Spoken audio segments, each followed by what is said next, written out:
pas fait quoi?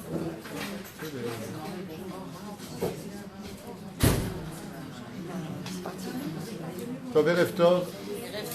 בשם השם נעשה ונצליח. 17 avril. Demain c'est le 18 avril donc. J'aime bien cette date, le 18 avril. Ah ouais. Ah ouais. Chez nous les Tunisiens on fait l'anniversaire chinois, français, hébreu. Tant qu'il y a des cadeaux à prendre, on fait. Et on est le 3 déjà, puisqu'on est mardi soir, le 3 du mois de Iyar, Lechaim Tovim Shalom, Shinske Lagdil Torah Ladira. On remerciera Laurent Mnedrihem, Shem Hayou, Lechaim Tovim Shalom, qui a sponsorisé le Kollel pour une journée. Je rappelle que vous pouvez dédier des shiurim pour 120 € pour nous soutenir dans nos œuvres ici présentes. Une grande refoua shlema la mamira pour ma maman qui a besoin de refoua shlema comme tout le monde d'ailleurs.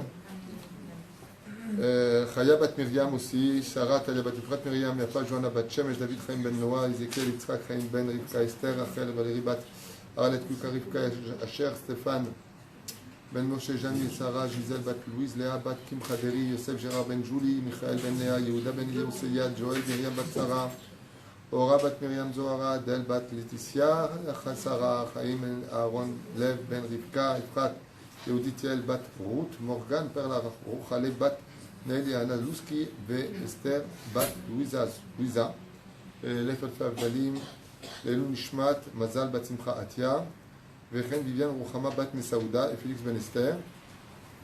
Et que Akadosh Baruch Hu, Bezrat Hashem, Barach Vitale Shmola, vous comble de joie sur tous les chemins que vous empruntez. Une grande question est posée à propos du Shlom Bait. Une des raisons pour lesquelles on peut trouver des problèmes du Shlom Bait. Ce n'est pas un cours sur le Shlom Bait ce soir, c'est un cours sur la Nidis. La première des choses, c'est l'orgueil. La deuxième des choses, le manque de connaissances psychologiques sur le fonctionnement d'un homme et d'une femme. Mais il y a aussi des éléments extérieurs à nous qui peuvent être des facteurs destructeurs, pour une relation entre l'homme et son épouse. C'est le manque de vigilance vis-à-vis de la nida. À tel point que les Chachamim nous ont dit qu'une femme qui n'était pas Shomeret Nida Kil Chata, ça veut dire pas elle n'est pas Shomeret Nida, elle est Shomeret Nida, mais à la tunisienne, ou à sa façon à elle. Bon, elle ne me touche pas, bon, elle est bien, donne-moi la main. Non. Eh bien, les sages nous disent, Bishat Ledata, au moment de son accouchement, si cette femme n'a pas été Shomeret Nida Mamash, une vraie Shomeret Nida, comme la halakha l'enseigne, ici le livre du Rav Mordechai Eliyahu, Darkei Tahora, les chemins de la pureté, vous avez le Ben Ishraï, vous avez Maran Harav Ovadia Yosef qui a écrit 2 tomes énormes sur la Numérat Nida. Eh bien, si Chaz Veshalom, la femme ne respecte pas la Nida comme il le faut, les sages du Talmud nous ont dit, le jour de son accouchement, elle a ouvert une porte aux anges accusateurs de la Nida de provoquer la mort chez elle, que Dieu préserve. Al Shalosh Averot Nashim Metod Beshaat Ledatan Al She'enan Zeirot Banida Bahala ou Batakat Aner. C'est ce qu'on dit tous les vendredis soirs. Et c'est d'ailleurs une des raisons pour lesquelles, quand nous sommes dans une maison d'endeuillés, on ne dit pas cette Mishnah-là, on ne dit pas tout Israël à part au monde futur, quand Israël pourquoi on ne dit pas ça dans une maison de deuil? Eh bien parce qu'on a peur que si c'était une maison du deuil pour une femme qui est morte, en rappelant ces 3 Mishnayot, alors qu'on s'assoit pour elle, et que Shabbat, il n'y a pas de deuil, on rappelle la Avera pour laquelle elle serait Chazécham partie de ce monde. Parce que malheureusement, si on n'est pas Shomer Nida, eh bien, ça peut engendrer des catastrophes dont il faut être conscient, pas simplement au niveau de la vie ou de la mort. J'essaie de vous avancer un peu pour que tout le monde puisse rentrer. Une image qui est plein, dans la L. On voit que les femmes, quand il s'agit d'enseigner la Torah, Memanim Kolazman, elles viennent tout le temps. dans le mérite des femmes, que la Géoula aura lieu. Voilà. Avancez un petit peu aussi la table, comme ça on peut là. Et de l'autre côté, il ne faudra pas oublier que quand on parle de Nida, des lois de la Nida, c'est l'Avdavka entre un homme et une femme. Pour Rabat, ce n'est pas l'Avdavka, ce n'est pas forcément entre un homme et une femme dont nous parlons. Ce n'est pas forcément. Ce que je vais vous dire, vous devez l'entendre, certes, parce que c'est une halakha, mais il est interdit de la mettre en pratique sans l'avis d'un rav spécialisé dans le Shulchan Aruch. Un posek. Il faut un posek, pas n'importe quel rav. Rav Bevadaï, que si une femme refuse d'aller au mikvé, et que c'est une femme mariée, c'est une raison pour lui donner le guet. Bravo. Et qu'est-ce qu'il fait lui? Il devient curé. Et encore, il s'éclate. Rav Maya, c'est Adam. La femme, elle ne veut pas aller au mikvé. Elle ne veut pas aller au mikvé. Parce que moi aussi. Moi aussi. À partir du moment où cette femme ne veut pas aller au mikvé, alors que Hachem, il a dit, pour le Shlom Bayit efface mon nom, là, Dieu, il te dit, tu coupes cette relation. Zéou Nigmar. J'ai eu ce psaque du Rav Ovadia Yosef, mais bien entendu, c'est pas sur un pied que ça se décide. Il faut parler avec la dame, il faut la convaincre, il faut lui expliquer pourquoi, l'importance des choses, après il faut lui laisser une chance. C'est-à-dire, l'okacha, t'es pas parti au mikvé, égale le guet. C'est pas du tout ce que je suis en train de dire. Avant, il y a eu des cas de 2 années consécutives où une femme a refusé d'aller là-bas. Le Bédine lui a posé la question. Elle a dit, je n'irai jamais au mikvé. Alors, ils lui ont fait un sac comme quoi qu'il devait lui donner le guet. Pourquoi? Parce qu'elle ne rien. Elle ne veut pas. Elle n'a pas le droit de la toucher. Mais il faut savoir une chose, c'est que dans la Nida, et à vous en étonner, beaucoup de gens le savent mais ne le vivent pas, ou plutôt beaucoup de gens le vivent, mais en réalité n'obéissent pas à ça. C'est que la Nida ne concerne pas que les couples mariés, mais elle concerne surtout les couples non mariés. Ça veut dire que, et ceux qui ont beaucoup d'attente, il y a ce qu'on appelle un dîme de Shomer Negia. Mazé Shomer Negia, c'est celui qui se préserve de toucher l'autre tant que cette personne n'est pas sa femme. Ce Issour-là, il est tellement grave, de Issour Negia, que les Chachamim nous ont dit, de peur que tu en arrives à ne pas prendre tes distances, tu n'auras pas le droit de t'enfermer avec une femme seule dans un endroit, dans certaines conditions. Dans certaines conditions. S'il y a du monde juste à côté, s'il n'y a pas de verrou, si la porte est ouverte, si le mari est dans la ville, il y a plein de conditions que je ne fais pas un cours sur Shomer Nigia ou sur se retrouver avec une femme seule, Achel Mizeh Shana, de 3 ans, et jusqu'à la fin de la vie d'une femme. L'interdit de se retrouver seul avec une personne selon la halakha. 3 ans. Qu'est-ce qu'elle veut faire? Dès l'âge de 3 ans. Ne pas se retrouver isolé avec elle dans un endroit.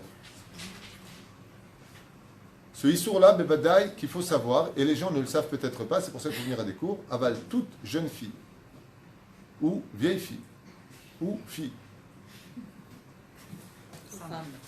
Voilà, j'attendais vos réactions. Ou grand-mère est automatiquement Nida. C'est automatique. Qu'est-ce que tu fais dans la vie? Je suis Nida. Et à part ça, je suis seul et Nida. Ma péroucha d'avoir Nida, ça veut dire que ce qui peut arrêter le cycle d'une Nida, c'est le mariage. Sinon, Kol Isha Pnouya Nerchevet ke Nida le Kol Adam. Elle est considérée comme Nida. On va expliquer par la suite ce qu'est Nida. On va rentrer dans certaines dimensions de l'étude, grâce au Maharal de Prague, pour mieux comprendre et assimiler la gravité de cette situation qu'on appelle Don't touch me. Ne me touche pas. D'abord, j'avais fait un cours sur le secret de la Nida, pour ceux qui veulent le regarder. Là-bas, j'explique plein de choses ésotériques sur le domaine de la Nida. Mais d'où est-ce que ça a démarré la Nida? Et qu'est-ce que réellement la gravité de la Nida? Davka mina shamaim. Nous sommes dans une période de semaine sur semaine, puisque nous sommes dans la période du Homer. La période du Homer se divise par 7 semaines séparées les unes des autres. Aval, elles sont Tememot Yena, Mimachorat Hashabbat, Ces 7 semaines correspondent à un renouvellement du monde. Dieu a créé le monde en 6 jours, et le 7e jour, il s'est reposé pour observer l'œuvre de ces 6 jours. Ainsi est la femme dans son renouvellement de la vie et du cycle. Elle aura la période d'écoulement et elle aura la période de Shiv'a Yemet Ta'ora, les 7 jours de pureté. Dans la Kabbale, ces jours de pureté ne correspondent pas réellement aux 7 jours de la création du monde, 6 plus 1 le Shabbat, mais au renouvellement des 7 sphirot tartonot, qui sont les 7 sphères inférieures, Chesed, Givura, Tiferet, Hod, Netzach, Yesod, Malchut. Pourquoi? Parce que malheureusement, dans la faute originelle, les 7 sphirotes ont été salies et détruites dans la faute. Ce qui fait que nous aurons un renouvellement de l'histoire, et c'est ce qu'a voulu faire l'Égypte. Vous savez que Pharaon, selon l'Arizal, était la réincarnation du serpent. C'est pour ça qu'il avait un serpent en guise de couronne, un cobra. Ici, il avait des tefilines en forme de serpent, et 7 tours qui arrivaient sur le hama avec le serpent qui sortait. Et qu'est-ce qu'il a voulu faire, lui? Vous vous rappelez ce qui s'est passé? Il avait la lèpre. Il avait une lèpre, mais pas la lèpre comme la Torah le dit, la vraie lèpre que nous on connaît. Zavlo damim. Et qu'est-ce qu'il faisait? Il se trempait dans le sang des bébés. C'est-à-dire qu'il allait à contresens dans l'étude ésotérique. Il faut comprendre ce qu'il faisait. Pour se guérir de la lèpre, il attendait que les femmes accouchent, donnent des enfants purs, et ils prenaient leur sang dans lequel ils se baignaient tous les matins et les soirs. 150 bébés étaient écorchés le matin, et 150 bébés étaient écorchés le soir, et ils se trempaient à l'intérieur. Ils se trempaient dans la pureté du sang d'Israël, et non pas dans la nida du sang d'Israël. Mais Dieu va lui renvoyer l'ascenseur, il va lui dire, puisque tu as fait ça, mon pote, et que tu veux jouer avec Hachem, eh bien, toute l'eau de l'Égypte s'est remplie de sang, et pas que l'eau de l'Égypte. Et au sage de nous dire quelque chose d'effroyable, c'est que le sang de l'Égypte, c'était quoi ce sang? Les Chachamim nous disent que les Hébreux n'avaient pas le droit d'aller au mikvé. Ils plaçaient des gardiens sur les rives du Nil. Et qu'est-ce que faisaient ces femmes? Je ne me rappelle plus si c'est le Zohar qui ramène ça, je trouve que j'avais étudié ça. Au lieu de se tremper dans l'eau, elles s'enterraient vivantes jusqu'à perdre respiration. Et hop, revenaient où elles étaient parties dans la mort pour renaître de nouveau. Incroyable. Qu'est-ce qu'a fait Hachem? Lo aleinu velo alechem vela fekam Israël. Akadosh Baruch Hu, il dit, tu ne sais pas qu'avec moi, il ne faut jamais jouer, il dit Hachem. Tous tes plans machiavéliques se retourneront toujours contre toi. Aman, il a fait une potence. C'est lui qui va être pendu dessus. Toi, tu as voulu empêcher le sang de la Nida de s'épurer dans le monde. Et tu t'es baigné dans le sang pur des enfants d'Israël. Chayecha, que tout le Nil sera rempli du sang de la Nida de toutes les femmes d'Israël. Mais il faut pas Adam Azeh, ni la Nida chez notre Israël.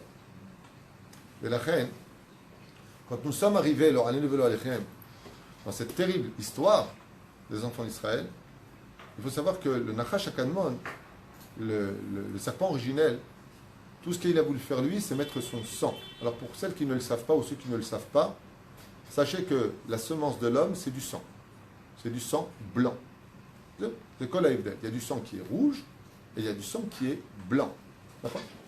Comme c'est marqué dans les prophètes, où est-ce que c'est marqué que la semence de l'homme est du sang? C'est marqué car vos mains sont pleines de sang. De quel sang on parle? De quel sang on peut parler? Réponse du prophète. On parle des gens qui font Zera Levatal. Vos mains sont pleines de sang. Qu'est-ce qu'ils font? Ils extirpent leur semence, et ils la jettent. Qui est considéré comme étant, dans le Siman Kaf et de Chotishut, comme la Avera la plus grave de toute la Torah. Plus grave que ça, il n'y a pas. C'est au-dessus de toute la Avera. Pourquoi? Parce que c'est un meurtre à l'échelle du million d'enfants juifs qui meurent. Chaque Zera, c'est un enfant, un potentiel qui aurait pu naître, et ils sont tués et jetés. C'est ça? Mais la reine, cette gravité n'est pas prise à la légère, puisque Rabbi Nachman le dit, Lo aleinu velo alechem, pas que lui, le Zohar le dit, les Chachamim le disent, le Shulchan Aruch le dit. Tout le mazal d'un homme dépend essentiellement de Shmirat Abrit.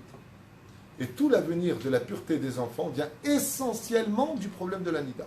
Alors avant de parler du serpent, vous savez, comme j'ai l'habitude de le dire dans plusieurs cours, donc pour ceux qui le savent, ce sera une répétition, et ceux qui ne le savent pas, ce sera un chidouche. Mais quand on souhaite un bébé à quelqu'un, on lui dit Yeratzon shetiskel et ben Zachar. Ben Zachar. C'est débile. On va dire Ben Travelo. Un ben, c'est un zachar. Et un zachar, c'est un ben.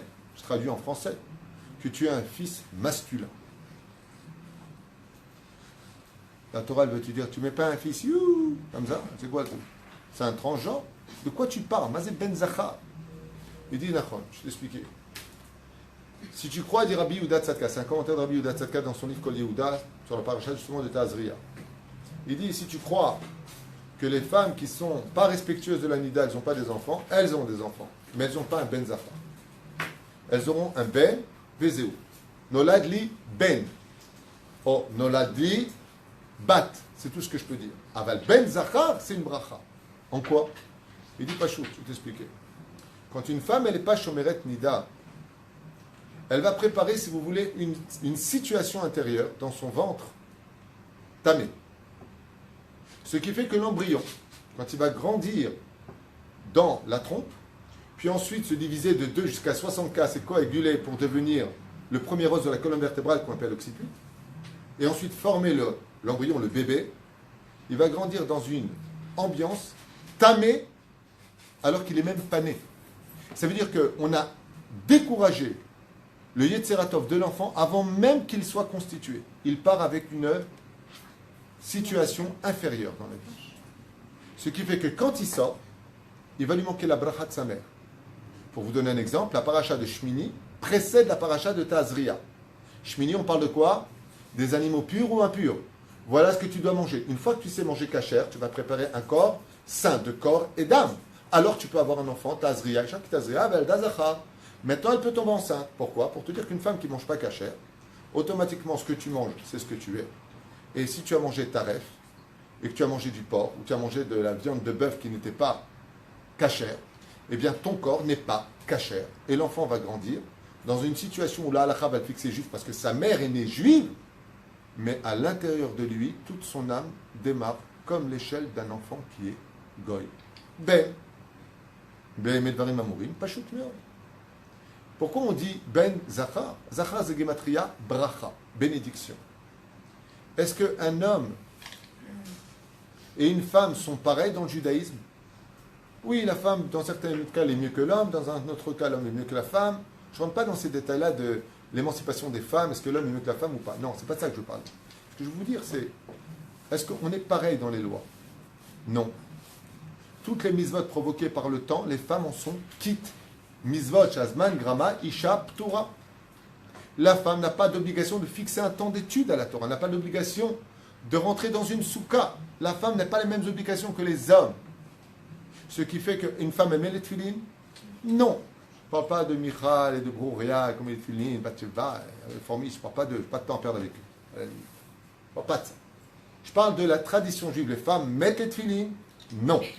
Les femmes font 3 prières par jour? Non. Tefila, Hatefia, Ramba, Maspik. Une prière.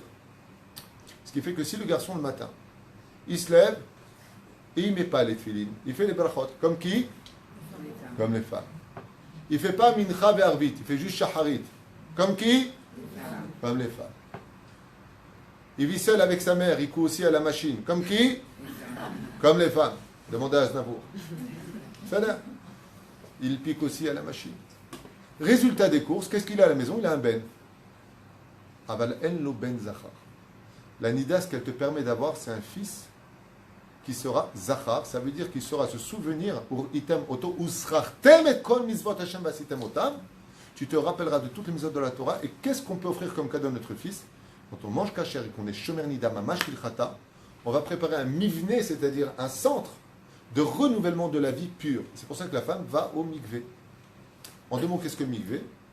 C'est une espèce de puits ou trou, si vous préférez, dans lequel il doit y avoir un minimum de Arbaim CA, c'est-à-dire 40 CA d'eau. Pourquoi cette mesure-là exacte? Vous allez comprendre. Parce qu'il faut que quand on rentre dans le mikvé, on soit obligé de se mettre dans un état embryonnaire. Pourquoi cette mesure est-elle minimale? Parce que si je rentrerais dans le mikvé tel quel, je n'aurais pas assez d'eau pour rester droit. Donc qu'est-ce que je suis obligé de faire? Je suis obligé de plier mes genoux, de ramener ma tête au niveau de mes genoux pour être complètement recouvert dans l'eau. Et qui c'est qui était comme ça avant? C'est le bébé dans le ventre de Savan. la maman était enceinte, et à l'intérieur, elle avait de l'eau, c'est-à-dire l'eau amniotique. Et voilà que d'un coup, hop, on retourne à l'état du renouvellement de la vie. Ce qui fait que quand la femme sort du mikvé, automatiquement, elle est renouvelée dans son mazal, dans sa vie, et dans son âme et son corps. Ce qui fait que quand elle rentre à la maison, elle dit à son mari une phrase, je suis ta femme. Non, je suis pure. Mazé, je suis pure. Tavalti. Maintenant, je me suis trempé. Je reviens d'un monde où Béhémet, il faut le savoir une fois pour toutes, chaque fois que la femme va au mikvé, c'est l'équivalent d'un accouchement. Le mot qu'on devrait dire à sa femme quand elle revient du mikvé, c'est Mazal Tov. Et donc, comme toute personne qui vient de naître, qu'est-ce qu'on fait à sa femme donc qui vient de naître? On lui fait un cadeau. Ce serait bien d'offrir un cadeau à sa femme quand elle revient du mikvé. Tu lui dis, voilà chérie, je t'ai acheté toutes les courses, va me faire à manger maintenant. Et donc, c'est une blague. Ou freine, quand la femme elle est capable de comprendre ce renouvellement de la vie, et qu'on a 7 semaines, qu'est-ce qu'a fait Pharaon? Je vous le disais tout à l'heure, et je reviens maintenant sur cette parenthèse que je vous avais ouverte. Eh bien, il a apporté les 7 Tum'ot dans le monde. Il y a, la Gemara nous dit, Shiv'a, Avi, Avot, Atuma. Il y a 7 pères des pères de l'impureté. Ce sont les plus graves. Et l'une d'entre elles, hormis le mort lui-même qui en fait partie, comme la Zov, ce que je disais tout à l'heure, Zera Levatala, c'est la femme Nida, qui est considérée comme étant le père des pères de l'impureté. Pharaon, quand il était en Égypte, et qui nous a fait descendre au 49e degré d'impureté, qu'est-ce qu'il a fait? Il a imposé dans chaque âme juive les 7 avis, avot, atuma. Combien de semaines j'ai besoin pour me débarrasser d'un avis, avot, atuma? Comme celui qui a la lettre. On a vu la paracha la semaine dernière. Combien de jours j'ai besoin? Shivra Yamim. Ça fait combien en une semaine? 7 jours, ça représente une semaine. On est bien d'accord? Si maintenant on a été atteint en Égypte des 7 pères, des pères de la Touma, de combien de semaines j'aurais donc besoin pour me purifier de tout ça? 7 fois 7 égale 49. C'est pour ça qu'on est passé du 49e degré d'impureté au 49e degré de pureté. Et c'est pour ça qu'entre Pessah et Atzeret, c'est-à-dire Shavuot, nous avons 7 semaines à compter. C'est pour ça qu'on dit, aujourd'hui on vient de dire, ce soir, Ayom Shmona Esre Yamim La Omer, Shem Shne Shavuot, ou Arba'a Yamim. Vers Arba'a Yamim et 4 jours. Pourquoi tu comptes les Shavuot? Tu dis, voilà, aujourd'hui on est à 18 jours. Tu me fatigues avec 18 jours, 2 semaines et 4 jours. Non! Parce que tout comme la femme, elle fait le spec, elle fait le sec, pardon, Taora, elle est obligée de compter chaque jour. De la même façon, nous les hommes, maintenant, pour remonter de l'impureté de l'Égypte, qui était mentale, orale et physique, nous allons faire comme la femme, compter chaque jour un F-sec Taora pour aller au mikvé. Ve'en ma'im et la Torah, c'est la fête de Shavuot. C'est d'avoir nifla. Il faut retenir. Hein? Les femmes ne feront pas le homer, et si elles le font sans bracha, parce que c'est une misvan, shazvan, grave. Mais c'est très simple, je vais te répondre à ma façon en ligne. Nous, on fait pendant 49 jours le homer, et vous, pendant 49 ans, vous allez au mikvé.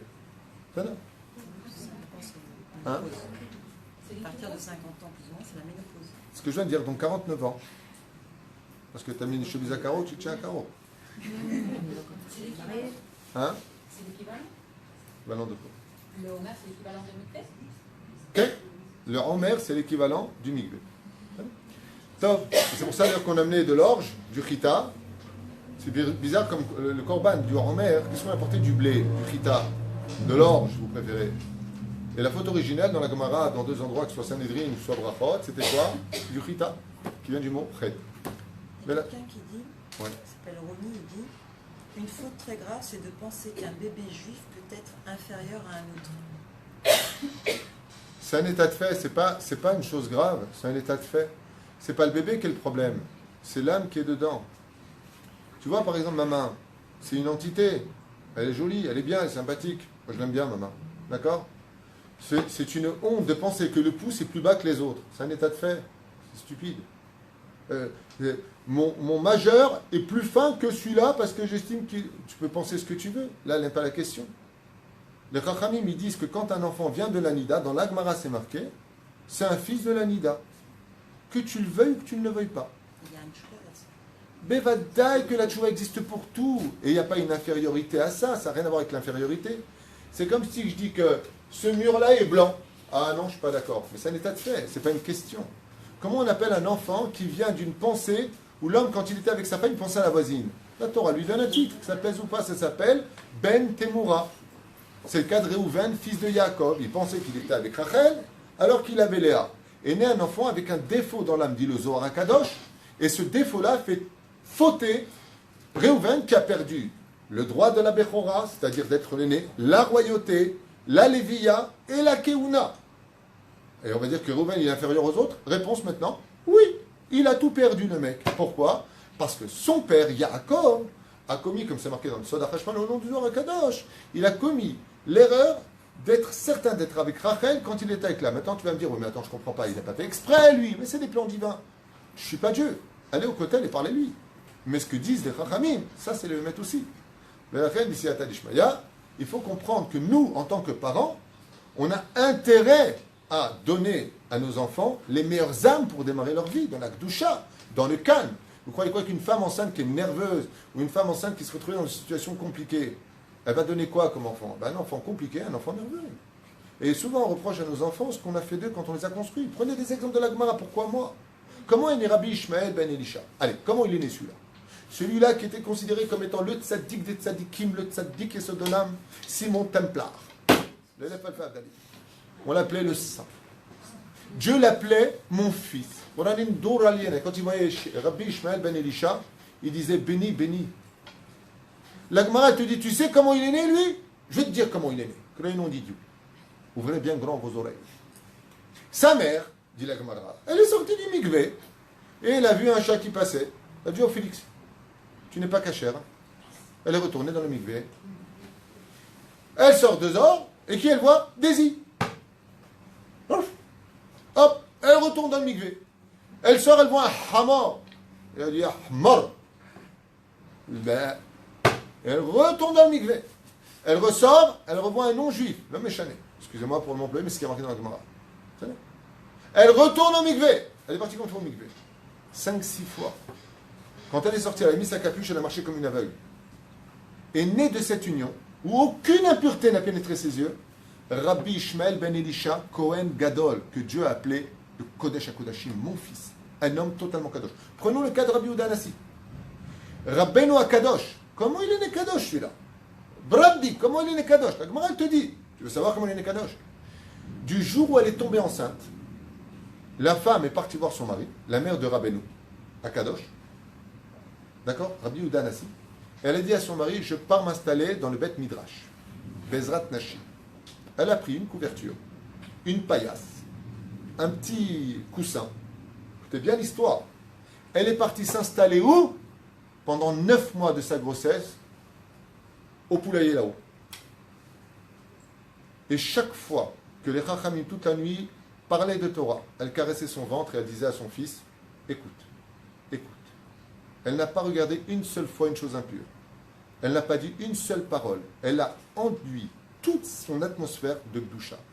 Quand est né Rabbeinu HaKadosh, la Gemara nous dit, elle a eu un tel niveau de Gdusha que son fils a été unique dans l'histoire et que personne ne pouvait s'équivaler à lui pendant son existence. Prenons encore un cas. 13e chapitre de Shoftim. Shimshon, Samson, pas mon fils, l'autre. Vient un ange qui s'appelle Féli. Il aurait pu s'appeler René, mais du nom Féli. Parce qu'il vient du mot Pélé qui veut dire splendeur, merveille. Il vient voir la femme de Manoir et lui dit Mashlomer, bien. Mais qu'est-ce que tu fais? Il dit je m'ennuie un peu dans cette période. Il lui a dit tu vas tomber enceinte. Il dit allez, de qui? Du Saint-Esprit. Il lui a dit non, de ton mari, Blida. Mais attention, Darballak. Qu'est-ce qu'il y a? Hein? Il faudra qu'il soit nazir. Hein? Ce qu'il dit. Il faudra qu'il soit nazir, prêtre. Ça veut dire quoi, il lui a dit? il ne faudra pas qu'il boive de vin, qu'il ne coupe ses cheveux. Il sera comme le Kohen Gadol concernant les morts. Il ne pourra même pas manger de raisins ou de tzimoukim, des raisins secs. Il faudra qu'il soit retranché du monde matériel. Pur depuis quand? Il lui a dit depuis toi. Avant de tomber enceinte, maintenant, tu commences à être nésira toi. Elle a dit, bon, reviens. Moi, j'aime bien un ch'ti canon le matin. Et il lui a dit non. Parce que si tu bois un ch'ti canon, ça va être dans ton sang. Et lui ne pourrait pas être nazir ici. Qui est né de cette union? Shimshon, Samson et Dalila. Samson, le tzaddik Gamour. L'homme qui était considéré comme étant un homme kadosh. On se trompe quand on dit Shimshon à Gibor, c'est Shimshon à Kadosh. Il était chauffette en Israël.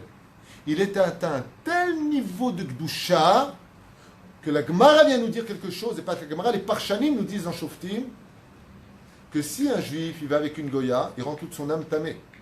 Shimshon avait atteint un tel degré de Kedusha que même de manger taref à son niveau, ou Chaz Veshalom d'aller avec une Goya, c'est le cas, Dlila, ça ne le rendait pas tamé. Il était tellement haut dans la Kedusha que tout celui qui le touchait, lui, s'élevait à son niveau à lui, c'est pas lui qui tombait. Et comment il a fait ça, lui? Parce que l'ange, dans le premier chapitre, il lui dit, tu dois être Nézira, hein, tu prépares le bidon là, tu vois, le ventre là, tu vas recevoir un tzaddik, on va t'envoyer une âme. Donc si tu fais pas ce qu'il faut, toi, sur terre, il va pas sortir nazir, il sera pas super fort le mec, super Shimshon, parce que je veux dire, ok? Bon, il va pas voler, hein, il va briser les trucs. Mais la reine, Shimshon a Gibor, comment il est devenu Gibor? Comment il est devenu Kadosh? Parce que sa mère, elle s'est privée. Quand elle était enceinte, elle ne s'est pas énervée, elle ne s'est pas fâchée, elle n'a pas senti des mauvaises odeurs, elle n'a pas ceci à ça. Il y a un homme qui a amené son fils qui ne supportait plus. Il s'appelait Kikoublid. Kikoublid. Et le gosse, il est né pathétique. Qu'est-ce que tu fais dans la vie? Je suis antipathique. Tu n'as pas autre chose à faire? Non, j'aime bien. Je suis inasocial. Ils sont partis voir un Mekoubal à Bnei Brak. Je vois ça il y a plus de 30 ans, 32 ans. Et le Mekoubal, quand il a vu les parents rentrer avec leur fils, il leur a dit Zébé Hashmatrem, faites sortir votre enfant, c'est vous les coupables. Mais on ne vous a même pas expliqué. Il a dû juste expliquer, madame, vous étiez où quand vous étiez enceinte? Elle dit, j'en sais rien, moi. Il lui a dit, vous étiez en Thaïlande. Et vous êtes rentré dans des temples. La femme, elle a des rideaux de larmes qui ont coulé. Elle lui a dit, mais comment vous savez ça? Il lui a dit, rien que quand j'ai vu votre fils, l'odeur qui s'est dégagée de son âme, c'est les encens de l'arbre d'Azara, de bouddhistes que vous avez été voir. Atomit Bayeshet. Et vous venez vous plaindre de l'enfant? Vous l'avez rendu comme ça. La reine, Tassim vous lève. Okay. Les femmes, elles disent alors quoi, il n'y a pas de tchouva, même Mais si, à la tchouva, attendez, mais c'est la fin du cours, vous les avez un dans le début du cours, comme ça, attends. Je le dis dès maintenant, comme ça, vous allez être tranquille. Voilà, les femmes, elles Voilà, elles ont fait tchouva et...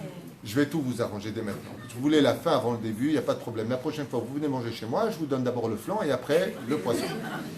Ça, c'est pour la fin, ça, il n'y a pas de désespoir, comme dit le Rambam, rien n'est channel tchouva. Et en plus de ça, si vous voulez savoir, la tchouva est rétroactive. C'est extraordinaire. Ça veut dire, je m'explique en deux mots. Un enfant qui naîtrait d'une femme qui n'a pas respecté la Nida s'appelle fils de la Nida ou fille de la Nida, Nekuda.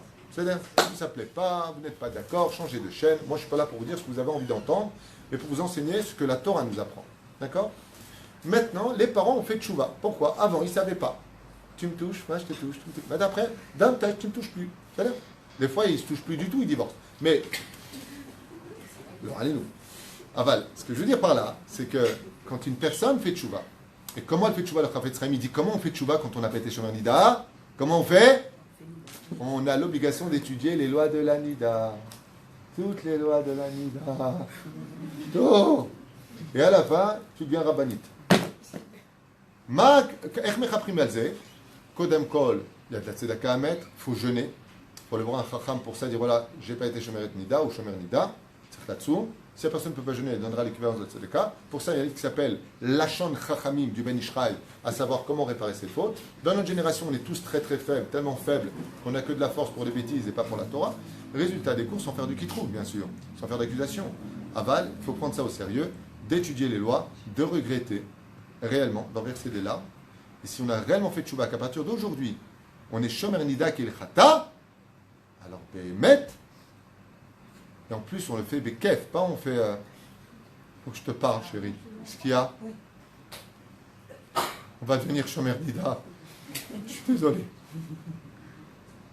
Dieu, il n'a pas besoin de ta pitié, il n'a pas besoin de tes efforts, il n'a besoin de rien du tout. Tu fais les efforts pour toi, et c'est ton lamaba dont on parle, c'est pas le celui d'Hachem. Dieu, il est bien, il est cool. Lui, il est bien, il est tout fait, il est bien. Résultat, quand toi, maintenant, tu fais tchouva, il te dit à Kadosh Baruch Hu, non seulement tu regrettes, mais en plus tu fais ça avec kef, béhava, avec le sourire, ce que tu as fait comme péché quand tu étais nida devient mérite. Ton fils, il peut monter maintenant une échelle d'une teshuva telle que personne ne pourrait comprendre. Donc si c'était ça que vous voulez entendre depuis le début parce que ça vous fait peur, ou ça vous met en porte-à-faux, oui, faites teshuva, que le Seigneur soit avec vous.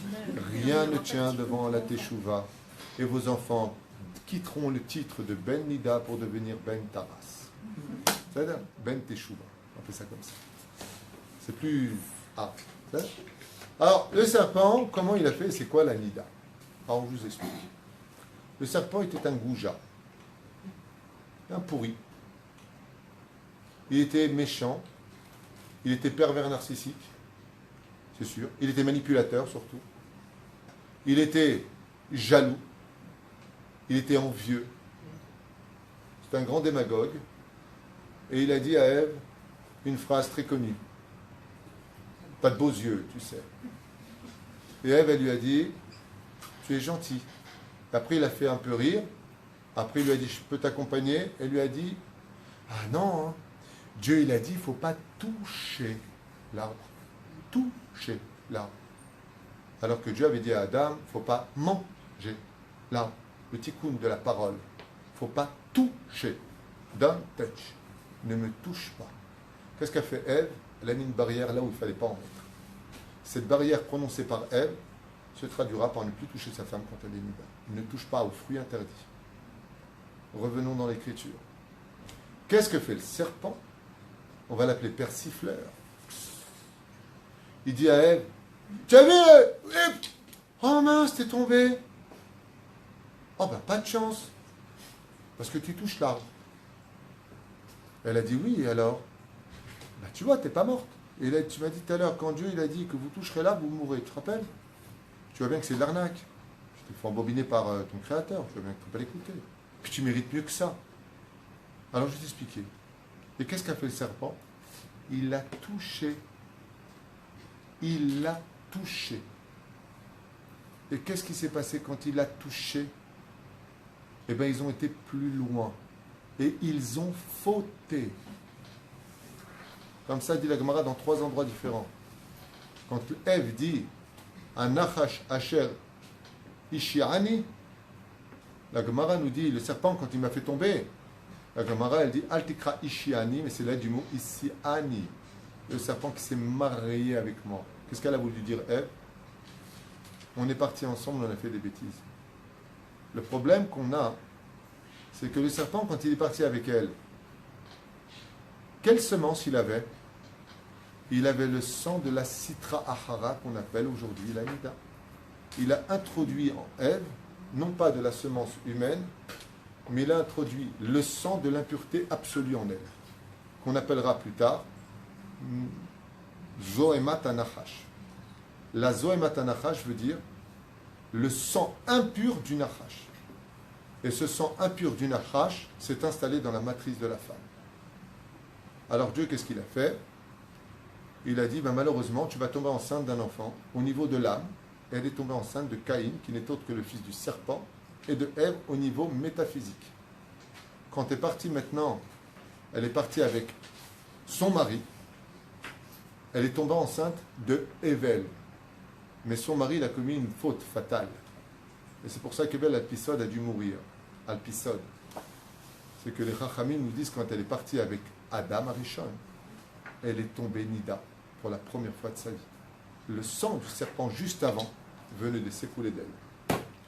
Ce qui fait que quand Rasvé Shalom, une femme devient nida, eh bien cette nida-là représente l'épuration d'une faute originelle, juive comme non juive. Derech Hagav, seulement les non-juifs, ils n'ont pas cette loi-là. Pourquoi? Kiem tmeim bashoresh, selon la Kabbale. Ça veut dire que même si la femme va au mikvé, ça n'arrangera pas les choses pour elle. C'est pas leur tikkun, c'est pas ce que Dieu attend d'eux, plus exactement. Ils ont cette loi noachide, ça n'en fait pas partie. Alors s'ils veulent le faire, qu'ils le fassent.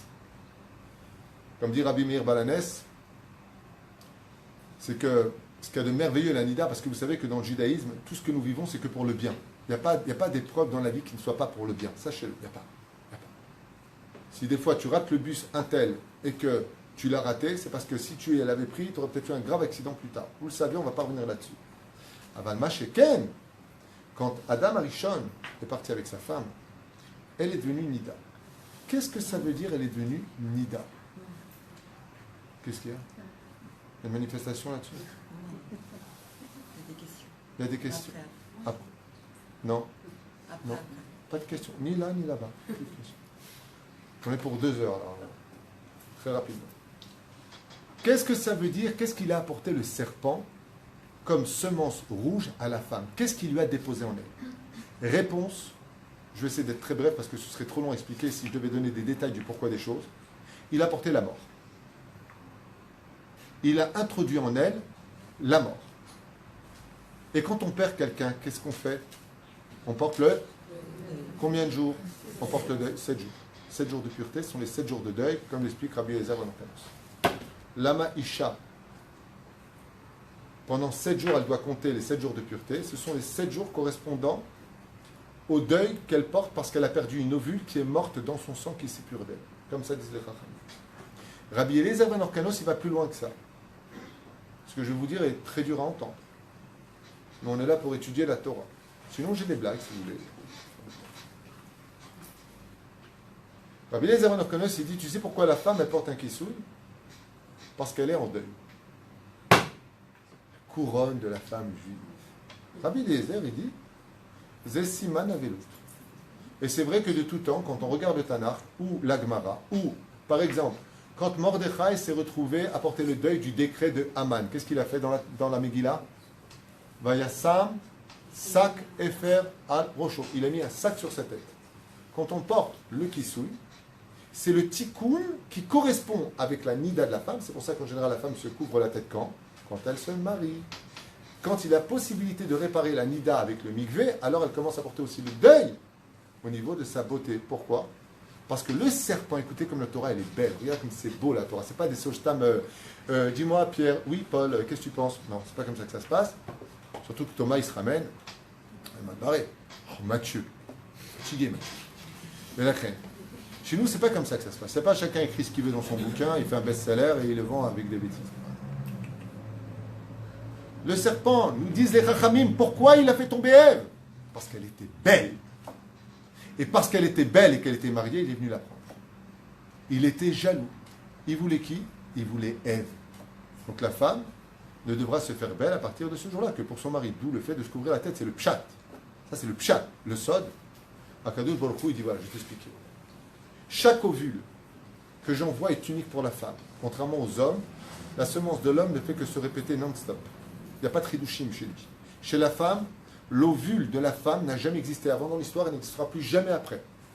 Quand une femme est nida, c'est qu'elle n'a pas réussi à tomber enceinte. Donc cet ovule vient de mourir. Cet ovule qui est unique, qui était un enfant. Donc automatiquement, est-ce qu'Al Pi Halakha, j'ai le droit d'aller avec son épouse quand elle est en deuil? Assour. Mais la reine, on a l'obligation de s'éloigner d'elle. J'avais expliqué dans les secrets d'Anida quelque chose qui fait un peu froid au dos. Je vous avais expliqué que le virus de l'impureté qui se trouve sur l'ovule qui vient de mourir n'est pas tout à fait content. Et à qui est-ce qu'elle en veut maintenant? Elle en veut au mari. C'est bien ce que disent les sages. C'est un enseignement de Rabbi Abou Hatzerin, des maîtres Rabbi Tzrak Abou Hatzerin, je ne me rappelle plus exactement lequel, qui a enseigné ça, et qui dit la neshama de l'ovule, étant donné qu'elle n'a pas pu monter, se libérer, sortir de sa clipa, c'est le cas de le dire, on va expliquer ce que c'est, eh bien elle porte plainte dans le ciel et décide de se venger du mari. Ce qui fait que elle a simplement besoin de passer de la femme au mari. Alors qu'est-ce qu'il va surtout ne jamais créer pour la femme pendant cette période de Nida? Un pont. Ne crée surtout pas un pont entre elle et toi. Parce que si tu fais un pont, eh bien, l'âme qui ne s'est pas élevée et qui est remplie de rage a le droit de monter sur ce pont et de rendre impur le mari et de s'en prendre jusqu'à où, dit la Gemara, sa vie. Ce qui fait que quand la halakha vient te dire, tu sais quand t'es nida, ne passe pas un verre d'une main à la main, tu as toujours ceux qui n'étudient pas qui vont te dire, sans les juger, hein, je vous explique. Mais n'importe quoi, les religieux, je n'ai pas touché, je n'ai pas bouffé, et en plus c'est ma femme. Donc maximum, un peu de poivre, un peu de sel, un peu de persil. Ma baya, où est le problème? T'as rien compris? C'est que quand tu tends l'assiette à ta femme, tiens chérie, je te la prends, tu viens de créer un guécher, un pont. Et les Chachamim dans la Kabbale nous enseignent que l'âme qui est morte, qui veut se venger, a le droit, maintenant que tu as créé un pont, de passer de l'un à l'autre. C'est pour ça que tu ne peux pas dormir même dans le même lit s'il fait 15 mètres de long. Il ne faut pas qu'il y ait le pont. Tu piges, sinon il explose. Il ne faut pas qu'il y ait de pont. Tu quittes le pont. Tu ne donnes pas le verre. Et quand tu manges à table avec lui, la halakha te dit, tu mets un vase, quelque chose que tu n'as pas l'habitude de mettre pour te rappeler quoi? Qu'il ne faut pas oublier de ne pas créer de pont. Sinon le pont, il a la dynamite. Et tu crois t'éclater, mais il va t'exploser. La reine fait très attention. Quand la halakha, elle te donne des conseils comme le rabbani. Alors mon frère, il y a un jour, il s'ennuyait. Il a dit, qu'est-ce que j'écris? Non, qui sur un Nida, qu'est-ce que tu en penses? Tu sais combien il y a de livres sur ça? Baïta Taora, vous savez, comme le Rav Ovadia, il a écrit 2 volumes qui sont comme ça sur la Nida. 2 volumes. Aleph et Bet. Tome 1, tome 2. Les chrétiens, ils ont Tom Sawyer. Nous, on a nos tomes à nous. Hein? Les Éperouch Adava, que quand la femme, Baruch Hashem, elle prend conscience et notion qu'elle vient réparer quelque chose d'une dimension qui la dépasse complètement, qui vient réparer Maaseh Bereshit, ça s'appelle la pureté familiale. Et c'est pour ça que, comme je vous l'ai déjà dit, quand il y a les mariages, on fait Sheva Brachot, vous avez remarqué? Et après, il y a Shiva Yemei Mishte, les 7 jours du Mishte de la femme. Et qu'est-ce qu'on vient dire à la femme maintenant? Tu mets un kissouille, tu commences à réparer le monde. Maintenant, fais très attention à la pureté familiale. Et Rabbi Meir Balanès, il dit, mais tu ne te rends pas compte. Qu'est-ce que c'est un homme? Dans l'absolu, qu'est-ce que c'est un homme? C'est un homme. Mais il a un côté animal en lui. Ce qui fait que quand sa femme, en général, elle lui dit, Makara, pardon, ok. Bon, de toute façon, tu es comme ta mère, tu me casses les pieds, tu n'as qu'à divorcer, tu me saoules. 2 semaines plus tard, chérie, je vais mardi au mikvé. Tu veux qu'on aille au resto? Tu sais que je t'aime? Makara! Il dit Rabbi Meir. Tu te rappelles avant le mariage? À l'époque de Rabbi Meir, on ne se touchait pas avant le mariage, par au Hachem. Mais quand le Khatan, il voit la Kala qui vient, comment il est? Comme un fou. Et le rabbin vient, il dit, tu me donnes du jour mikvé, prends le mikvé. Et quand tu arrives le soir, c'est la Java à Broadway. Ils sont contents. Ce qui fait que quand tu t'es trop habitué, quand les choses sont devenues banales et que tu ne respectes pas la Nida, que tu le veuilles ou pas, dit Rabbi Meir, ta femme devient bout de viande. Ça veut dire que l'action qui fait du couple, le couple, perd toute son âme et son essence. Par contre, quand ta femme, pendant 2 semaines, tu ne peux pas la toucher, tu ne peux pas regarder quand elle est dans telle et telle situation, tu prends tes distances avec elle, Rabbi Meir dit, tu renouvelles le mariage à chaque fois qu'elle revient du mikvé. Tu te rappelles, comme des fois dans le Shlom Bayit, quand il y a des gens qui viennent me voir et qui veulent divorcer. J'ai eu un couple comme ça qui me voit récemment, ils voulaient absolument divorcer. Et j'aurais dit, d'accord, vous allez divorcer, mais juste une question. Toi, tu as l'air un peu romantique, je dis à la femme. Elle me dit, je suis sûr que tu as fait un disque à ton mari. Comment vous savez? Je sais parce qu'ils font tout ça. Qu'est-ce que tu lui as dit dans le disque? C'est quoi le disque? Alors, en Israël, on a un minag, c'est que quand le mari il attend comme un pigeon, sur le truc du mariage, tu sais, t'as le rabbin là, t'as les beaux-parents déjà qui disent à la fille, viens, on va s'occuper de toi, viens, il dit comme ça. Et là, elle avance, mais avant qu'elle vienne, il y a une voix qui sort des haut-parleurs, ne vous inquiétez pas, c'est un plat du ciel, et elle a préenregistré un disque. Et des fois, c'est lui aussi qui le fait. Alors, il y a une chanson comme ça qui démarre et tu entends dans un fond extraordinaire. Oui, je réalise, une voix comme ça, Seigneur, la chance que j'ai de t'avoir trouvé sur mon chemin. Et je te rendrai heureuse. Et d'un tout, le fond de musique, ta, et les gens, trop beau. Et après, c'est elle qui arrive avec sa robe blanche, comme une colombe. Et l'autre habillé en noir, comme un pigeon. Et juste avant qu'elle arrive, elle a les larmes aux yeux, comme ça, avec le bouquet de fleurs, emprisonnée entre son père et sa mère, qu'elle va bientôt quitter, dans la joie. Et elle avance, et d'un coup elle s'arrête, et là tu as une musique qui part, et elle parle. Mon cher mari, c'est pas le nom du mec, il s'appelle pas Marie, pas Marie Curie, mais aujourd'hui j'avance en remerciant le ciel de t'avoir enfin trouvé et mis sur mon chemin. Je te rendrai heureuse. C'est un lapsus révélateur. Je te rendrai heureuse. En train de dire, je serai le mec. Et on se partagera tout. La cuisine, le ménage. On s'aimera sur une étoile, sur un oreiller. Tu mets, sont où ces paroles? On vivra pour l'éternité ensemble. Tu es, sont où j'en parlais les deux, ils pleuraient. Pas de rire. Hein. Où sont ces paroles? Rabbi Meir, il dit la Nida, quand tu te sépares de ta femme pendant 2 semaines, elle est capable de renouveler ça naturellement. Parce que, vous avez remarqué, c'est incroyable, quand on est vraiment shomer Nida, et que la femme, elle revient du mikvé, donc comme ça, bien entendu, personne ne va le savoir. Elle vient toujours avec le sac, la serviette qui dépasse, la brosse, et elle dit, t'étais où? J'ai fait une course.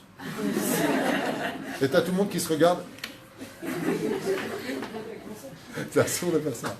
Chas v'shalom, je rappelle une anacha que personne peut-être sait ou sait pas, j'en sais rien. Il est strictement interdit, ni les parents, ni les beaux-parents, ni les sœurs, ni les frères, ni les amis, personne ne doit savoir qu'une femme va au mikvé, c'est un manque de pudeur absolu. Tu as le droit de dire, tu vas où? Je fais ce que je veux. Je vais à la piscine, j'ai un rendez-vous, je vais aider quelqu'un. Comme ça, tu dis, je vais aider quelqu'un, ou alors, je vais soigner quelqu'un. C'est pas un mensonge, je vais soigner votre nida, votre impureté. Aval atkan et shonenu. Ce qui fait que la femme, quand elle revient, vous avez remarqué un truc incroyable. Elle vient, elle lui dit, trempé. Et lui, bon, s'il est en pleine PlayStation, il lui dit, ouais, c'est bien. Va te coiffer, tu ressembles à un pou. Ah, il y a des mecs qui sont bizarres. La fille, elle vient, elle dit, je me suis trempé. Et lui, il lui dit, tu t'es trompé, ouais. Oui, tu as des courses. Combien il est grave, le soir du mikvé, vous ne savez pas ce qui se passe dans le ciel. Les Chacham, ils ont donné des ségoulottes. Il faut allumer une bougie pour Rabbi Shimon Bar Yochai, Rabbi Meir Baal Hanes. Il faut inviter personne ce jour-là. Si même va au restaurant avec ta femme, Bezrat Hashem, prends sa carte bleue. Et résultat des courses, fais un bon repas, c'est un repas de fête. Les Chacham, ils disent que le soir du mikvé, c'est l'équivalent, vous savez de quoi? Du Shabbat. Non? Du Shabbat. Du Shabbat. Ad Kedekar, le mikvé est important et l'union du couple est importante car Rosh Hashanah, on ne va pas avec sa femme. Mais si c'est le soir de son mikvé, on peut aller avec elle. Ad Kedekar. Ce qui fait que le mari, quand il se lève, vous allez voir qu'est-ce qui se passe. Il lui prend la main au début, il lui fait le petit bisou, s'il il aime. Et 2 secondes après, il lui dit, tiens, ah non! Mais si, enfin arrête, t'es lourd, j'ai ton mikvé, je t'ai dit. Ah ouais, mais tu sais quoi, pendant 2 semaines, je suis traumatisé. Je peux te donner le verre là? Ouais, tiens, alors on a dit. C'est de ouf. Tu sais, les mecs ils sont traumatisés, hein, quand ils touchent la main de leur femme, des fois ça fait même des courts-circuits. J'ai oublié combien tu étais douce. La fille Wahad, avec les gants, elle est venue. Elle est douce. Et la reine, Rabbi Meir, il dit, c'est Mechadesh et Ta'olam. Quand la femme elle est capable de comprendre l'importance de ce qu'elle vit, de ce qu'elle fait, de se renouveler elle et son mari, alors elle rapporte non seulement la rédemption pour le monde entier, qu'elle va apporter quelque chose qui explique le Maral de Prague. Mazé Touma. Qu'est-ce que c'est le mot impureté? Après ça, je laisserai vous poser vos questions si vous en avez. Aval Mazé Touma. Quand il y a eu la faute originelle, vous avez bien compris que tout ce qu'on lit à ce moment-là n'est que spirituel. On est bien d'accord? Ça veut dire que si on avait une caméra, on n'aurait jamais vu un serpent avec une femme, ni un arbre fruitier, je ne sais pas où. On parle que de choses qui sont complètement ésotériques, sans matérialité. C'est là, dans le sens des choses. Velachen, s'il trouve une place à droite ou à gauche, Velachen, quand Adam Arishon et Ève ont fauté, et qui se sont retrouvés à être ensemble avant l'entrée de Shabbat, et qu'elle était Nida à ce moment-là, qu'est-ce qu'a fait Hachem? Il les a renvoyés du Gan Eden. Le Gan Eden, comme dit le Zohar, on ne mange pas là-bas, on ne boit pas là-bas, on ne fait rien là-bas. Là-bas, c'est un monde de kiff. À la limite, comment on peut l'imaginer? En Colombie, avec 2 joints, tout est cool. J'en sais rien, je n'ai pas été au Gan Eden, je m'en souviens pas. Mais c'est un endroit d'harmonie, de paix, de joie intense, de lumière, de shalom, et surtout le mot d'amour. C'est un monde d'amour absolu. C'est un monde où l'union entre la Neshama et le Créateur du monde est si intense que c'est une jouissance qui ne finit jamais. Jamais. Si on était conscient du salaire que Dieu nous réserve de faire Torah Mitzvot, on danserait pour chaque Torah Mitzvot qu'on fait. On ne sait pas. On va pas le faire pour le salaire. Mais si on connaissait le salaire, c'est inadmissible à l'esprit humain. Quoi? Parce que j'ai mis une pièce de tzedaka, parce que j'ai fait un sourire, parce que j'ai mis les filines, parce que j'ai fait Shabbat de tout mon cœur. Quoi? C'est ça que tu me donnes, mais si j'avais su, ce que je te redonne. On n'est pas conscient. La reine, quand Adam Arishon, il s'est retrouvé renvoyé du Gan Eden, où est-ce qu'il est arrivé? Sur terre. Il est tombé où? Dans le Chomer et Achour. Il est tombé dans la matérialité. Ce qui fait que, qu'est-ce qu'on appelle la Touma? C'est le corps. Le corps est tamé. Dans son absolu, tel que nous sommes faits, c'est pour ça que nous aurons l'obligation de rendre pur notre corps. On va au mikvé. On va rendre pur ce qui était à la base impur. C'est la matérialité. Et cette matérialité, qu'est-ce qu'elle a comme objectif? Eh bien, de nous aveugler. Qu'est-ce que c'est l'impureté? C'est quand on est aveugle. Comme ça, vous le saurez. Je vous donne un exemple concret. Je vous ai souvent fait cet exercice et vous le connaissez bien. Comment on dit en hébreu un aveugle? Aiver, avec Aïn Bavresh. Comment on appelle la peau? Oh, qui s'écrit Aïn Bavresh. Pour enseigner que la peau nous aveugle, la neshama de la réalité spirituelle. Ce qui fait que ce que nous sommes, tout est vanité des vanités, a dit le roi Salomon. Pourquoi? Qui accole tamé. Quand une âme sort du corps, qu'est-ce que devient le corps? Complètement tamé. Il est complètement impur, qu'il soit tzaddik ou pas. Un Kohen ne peut pas rester sous le même toit qu'un mort, même s'il est tzaddik. Pourquoi? Parce que maintenant que le corps est sans vie, sans netzot kadosh, il devient automatiquement tamé. Ce qui fait que la matérialité, dans son essence même, elle est tamée. C'est pour ça que Dieu va nous demander de sanctifier la matérialité. Donc la généralité de ce qu'on appelle la Touma, c'est le monde matériel. C'est pour ça que pour les tzadikim, ils sont d'abord obligés de s'éloigner de la matérialité pour s'élever dans des sphères très élevées, retourner dans le monde matériel pour relever maintenant toute cette qualité extraordinaire que cette Touma est capable de devenir. Parce qu'il ne peut pas y avoir quelque chose de plus kadosh au monde que quelque chose qui était tamé avant. Par exemple, c'est où l'Olam Haba? C'est ici. Et c'est tamé. Oui. Je vous donne un exemple. Qu'est-ce qui permet à un fruit, chers amis, de rester et de se conserver et de garder tout son jus, sa fraîcheur et son sucre? La clipa. Vous prenez la peau. Comment dire en français?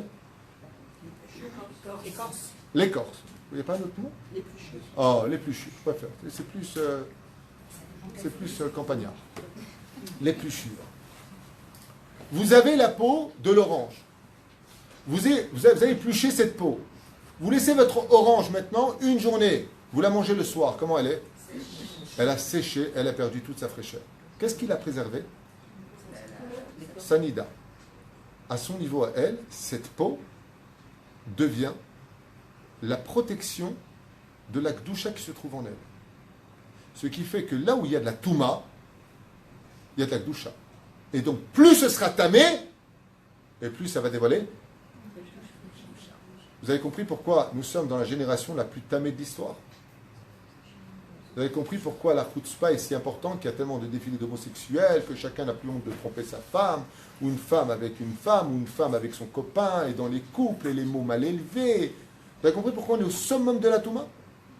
Si l'épaisseur de la Touma, elle est si épaisse, c'est que la lumière qui est à l'intérieur, elle est comment? Ben, c'est la Géoula finale. Ça veut dire que plus ça descend en bas, plus c'est tamé, plus ça descend dans les profondeurs de l'impureté, et plus tu vas être surpris de la Gdusha qui en sortira. Ça ne veut pas dire que c'est une nécessité absolue, on aurait pu changer de système, mais en tout cas le système de la réparation de 6000 ans d'histoire passe par cela. Tout à l'heure, une femme m'envoie un message me disant, je suis allé chez le gynéco, je suis à ma 42e ou 43e semaine, je dis, vous en avez deux, vous, c'est sûr. Vous avez deux chassides à 42 ou 3 semaines. On me dit, pourquoi? C'est parce que les chassides, quand ils viennent pour sortir, ils disent à l'autre pendant 3 heures, Bechavod, non, Bechavod, non, Bechavod, Bechavod. Vous ne veulez pas sortir ou quoi, les gosses? 43 semaines. Elle me dit, le problème, c'est que j'étais donc chez mon gynéco, il m'a dit, demain, on va provoquer, si tu veux, un bel accouchement pour eux. D'ailleurs, c'est l'occasion de dire un grand Mazel Tov à Aurélie, pour la naissance de leur bébé. Ouais. Eh bien, regardez ce qui se passe. Elle me dit, j'ai eu un écoulement. Donc, Nida, quelle? Une femme est ouverte à deux. Nida, quelle? Et qu'est-ce qu'on dit quand elle est Nida? Vazereto Satana, le diable, Chas Veshalom, Mazel Tov. Qu'est-ce qu'il y a vite à l'hôpital? Qu'est-ce qu'il y a? Elle va donner la vie. Maintenant qu'elle est devenue Nida, c'est qu'on annonce la vie. Quand Sarah était à 90 balais, qu'est-ce que tu fais dans la vie? Tu vas tomber enceinte. Et voici qu'est revenu le cycle pour Sarah, 90 ans. Bon, d'accord. Ben, j'ai eu mon marzor, j'ai eu mon cycle qui est revenu. Je suis enfin en règle pour avoir un enfant. Ah bon? Mais alors t'es tméa? Eh oui. Donc quoi? Donc va naître Yitzhak. Il faudra qu'elle arrive à un âge avancé, dans une situation où l'impureté va l'attraper au summum de sa gdoucha. Et l'impureté de Sarah était si grande que la gdoucha était si grandiose que Yitzhak était unique, différent de tous les autres. Yitzhak, il n'était pas comme Abraham, qui a eu plusieurs noms. Abraham est devenu Abraham. Yaakov est devenu Israël. Yitzhak, il est toujours resté Yitzhak. Abraham a eu besoin de 3 femmes pour s'accomplir. Sarai, si vous préférez Sarah aujourd'hui, telle qu'on la connaît, Ketura, mais aussi Agar. Yaakov a eu besoin de 4 femmes pour se concrétiser. Rachel, Léa, Bila et Zilpa. Yitzhak, une femme, Rivka. Mais la reine, quand on vient annoncer ça comme un enfant, quand un enfant est né, il vient de naître, divin enfant. Parce que chaque juif, pour nous, c'est un divin enfant. Ouais. Il est pur ou impur? Je repose la question. Vous êtes très nombreux ce soir, j'aimerais au moins une bonne réponse. Un enfant, quand il naît, il est pur ou impur? Impur. Pourquoi il est impur? Bonne réponse. Bravo ma femme. Non, tu n'avais pas de rien du tout. Tu n'auras pas de succès. Bravo ma femme. Que Dieu bénisse ton mari. Excellente réponse. Un enfant, quand il naît, il est impur. Et pourquoi Dieu nous donne un enfant impur? La gemme, il vient de sortir du ventre de sa mère comme ça. Tout fripé, on dirait un Yercher. On le met dans un drap comme ça, on lui fait une piqûre. Dès qu'il est arrivé, une traha, on lui dit voilà, tu es venu au monde, voilà. Trac. Ouais. Et il est impur. Pourquoi il est impur? Il dit parce que tu vas dévoiler quelque chose de très grand. Donc ça passe d'abord par l'impureté. Il a le prépuce, il va falloir couper, la Brit Mila. Et le jour de la Brit Mila, il devient comment? Kodesh Kodashim. Tinokot Shel Bet Rabban Shel Ochatu. Ce qui fait que chaque fois que l'impureté vient frapper quelque chose, c'est pour annoncer la naissance d'une pureté qui n'aurait jamais pu naître sans l'impureté. C'est pour ça que je vous dis quelque chose comme ça pour vous encourager un petit peu. C'est une catastrophe ce qui se passe dans le monde. Oui, c'est vrai. C'est une catastrophe. Mais c'est très annonciateur. C'est très annonciateur de quoi? C'est un peu comme la pastèque.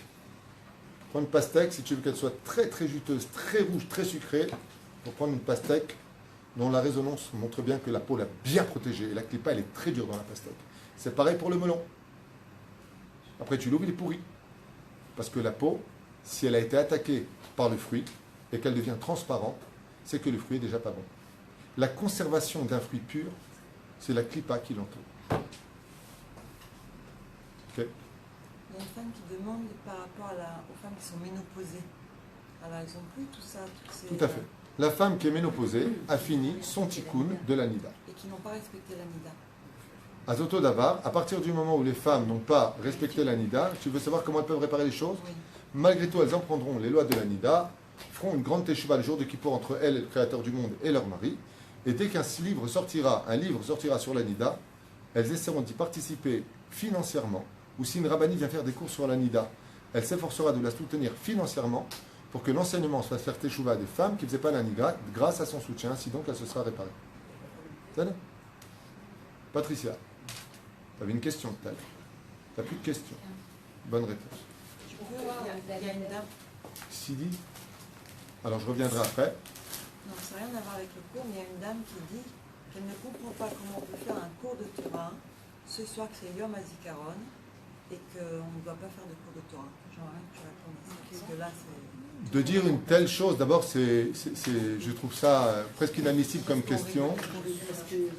Yom HaZikaron, c'est un jour qui est très important pour nos Chayalim. J'ai eu 2 fils, et j'en ai d'ailleurs 2 à l'armée. J'ai moi-même fait mon service militaire à l'armée, et j'ai aussi perdu des membres de ma famille ici, sur ce pays.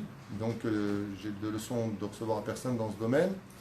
Mais Rabbi Nachman, ainsi que toute la Chassidoute, nous enseigne que le recueillement, de se tenir debout, si vous voulez qu'on en parle crûment, tout à l'heure vous étiez debout, donc tous autant que vous étiez, moi aussi j'étais debout de l'autre côté, mais c'est pas du tout une mitzvah. Et le fait de regarder le ciel en train de dire oui mais ils sont morts nos soldats, oui c'est vrai mais ça ne ramènera pas à la vie. Par contre d'étudier la Torah, oui ça ramène à la vie puisque c'est marqué Et Raimhi Amachazikim Ba. Et donc cette personne qui a posé la question, si c'est une question que le Shem Shamim j'y réponds, si c'est une question pour agresser, qu'elle éteigne son téléviseur et qu'elle aille se mettre debout toute la journée. Parce qu'il faut savoir que la Torah, grâce à Dieu, c'est une Torah de vie. Et que la seule chose qu'on doit retenir par rapport à tous nos soldats qui sont partis d'ici, c'est d'abord de dédier ce shiur pour les Ilou Nishmatam, parce que c'est ce qu'on fait. Quand on a une askara, on fait venir un rav qui va parler de quoi? De Torah et redonner le sourire et la vie. Comme dit le Shulchan Aruch, combien de temps on perd quand on perd quelqu'un? 3 jours. Pas une éternité. C'est-à-dire, quelqu'un m'a posé la question ce matin, hein, d'ailleurs c'est un avraire ou je ne sais pas qui m'a posé la question, mon collègue, il m'a dit pourquoi Yom Azikaron tombe toujours avant Yom Ha'atzmaut? Une question qui m'a été posée ce matin. Et je lui ai répondu, c'est très simple. Parce que Yom HaZikaron n'a rien à voir avec le jour. Aujourd'hui, il était fixé juste avant Yom Ha'atzmaut. C'est pour dire que nos soldats ne sont pas morts pour rien. C'est vrai que vous êtes morts. Vous avez donné votre vie pour notre pays, Baruch Hashem. Mais aujourd'hui, grâce à vous, le pays s'est peuplé. Et quand on sort dehors, on voit l'espoir. Ça s'appelle la Tikva. Vous comprenez? Alors, le côté, je me lève parce que c'est Yom HaShoah et je ne bouge pas comme un abruti pendant 2 heures, ce qui est un minhag goy. C'est pas interdit à l'Alpé, ce qui fait que moi-même, je me lève, qu'on se comprenne bien, je ne critique pas pour dire ceux qui le font sont des idiots. Mais il n'y a aucune référence, ni dans le Talmud, ni dans la Torah, nulle part. C'est un truc américain, goy, chinois, que vous trouvez dans tous les pays du monde entier. Et après, excusez-moi, mais je ne suis pas goy, je suis juif. Par contre, dans le judaïsme, quand on a des morts, on fait des télim, des dvar Torah, on rend la vie aux gens. D'accord? Comme c'est marqué, pourquoi est-ce qu'on ne s'habille pas en noir quand on est en deuil? C'est une grande marloquette. Il dit parce que quand on s'habille en noir, dit le Rav Aranzaka dans son livre sur le deuil, on brûle le mort dans la tombe. Il dit pourquoi?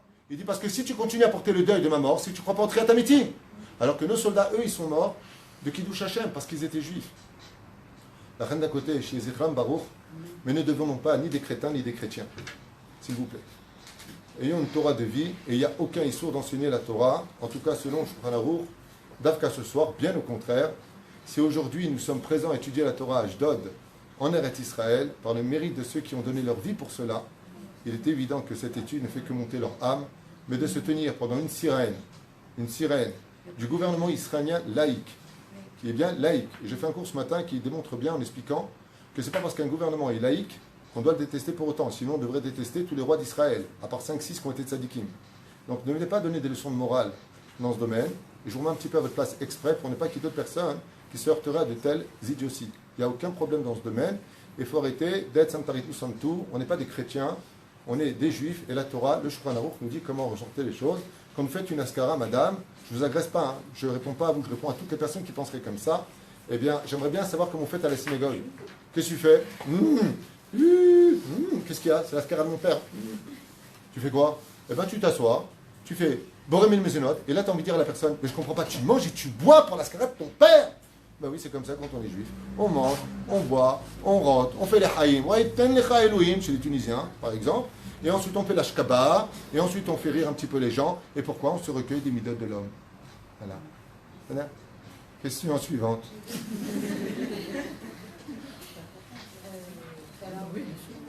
Pour se lever à la sirène, tu te fais fusiller par les mecs qui te regardent comme ça. Un truc de... Ah non, mais faut pas me chauffer, là, ça me chauffe.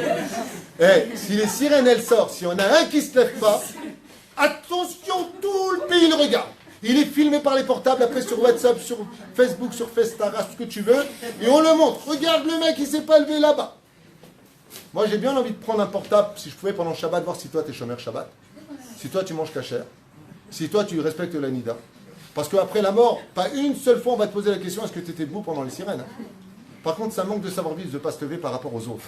On le fait plus pour ceux qui nous regardent que pour les morts, parce que les morts, ils ont besoin que tu fasses les télim et l'ashkaba. Ça va les aider. Mais debout comme un piquet, ça ne sert à rien.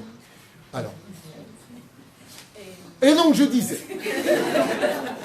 Je ne suis pas énervé, hein, je plaisante. Non. J'écoute. Alors, vous avez dit tout à l'heure, au Gan Eden, par contre, cette intervention était très importante parce que Non, je viens de réaliser, je me suis dit pourquoi Dieu m'a envoyé une telle question, et je remercie cette dame qui s'appelle Oui, il y a tellement de questions qui sont arrivées depuis.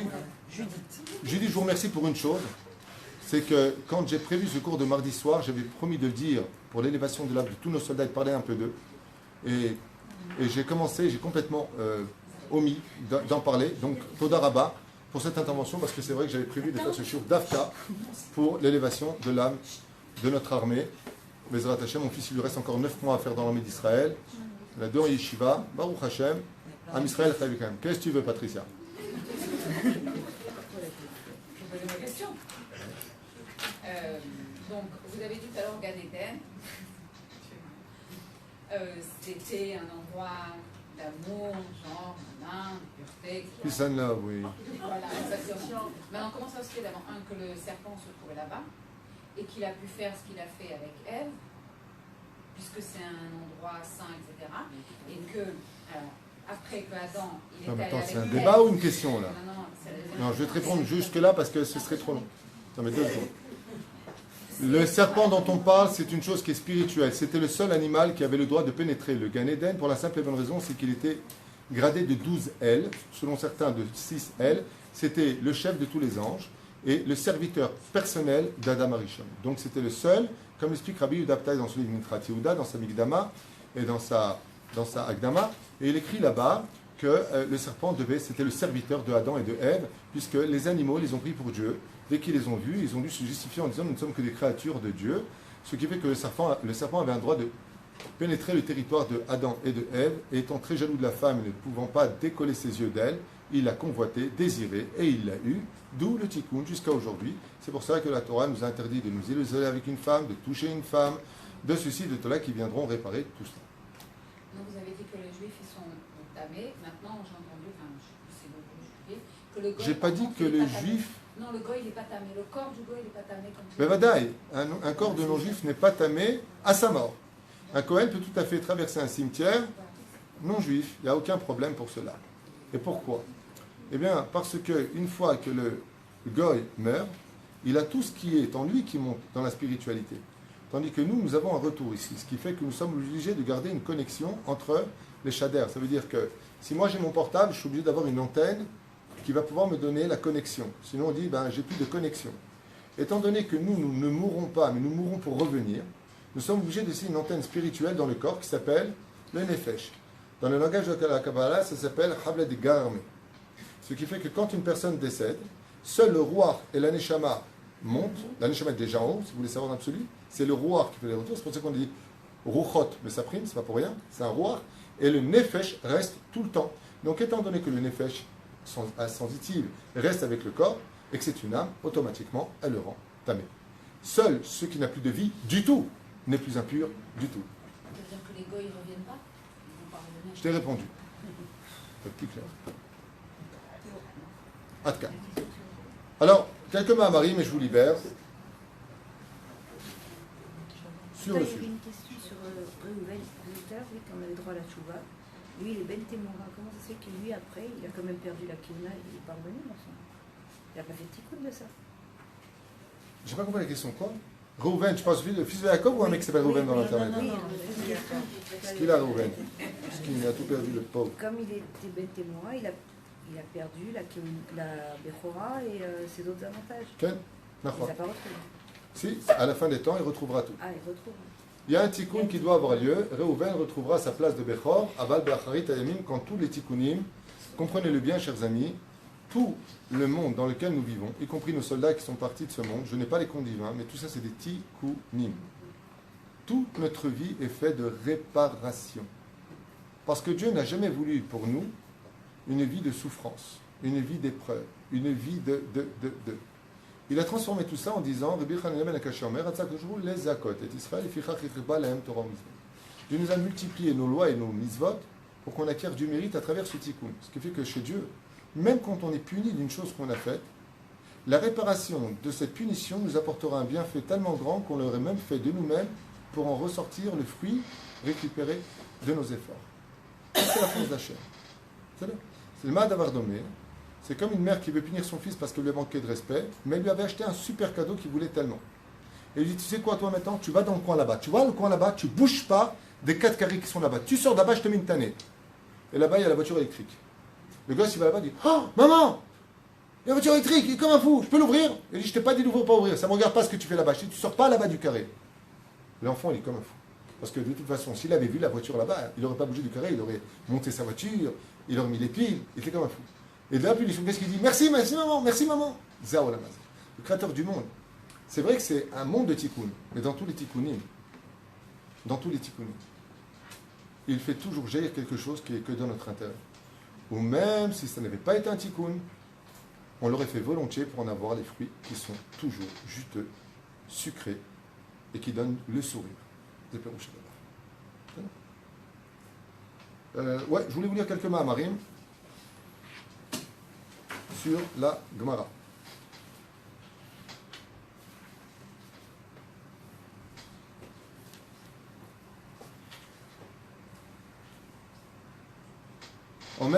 אומרת לנו הגמרא, מפתמה הקדוש ברוך הוא הביא למצרים מכת דם, מידה כנגד מידה, לפי שלא היו מניחים לבנות ישראל לטבול בהם טומאתם. Ce que je vous dis tout à l'heure, c'est marqué noir sur blanc, le Rav Mordechai Eliyahu le rapporte. Pourquoi Dieu a-t-il apporté le sang dans l'Égypte?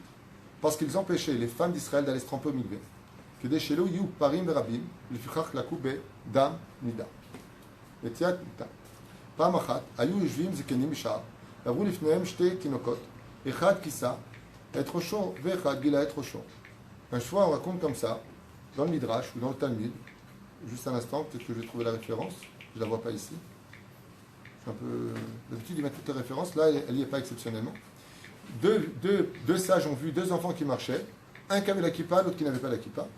Zeh Gilat Rosho, Rabbi Eliezer Omer, Mamzer. Rabbi Yoshua Omer, Ben Nida. Rabbi Akiva Omer, Mamzer ou Ben Nida. Wow, je ne vais pas traduire, c'est nul. Ah, je vais me faire insulter. Waouh. Si.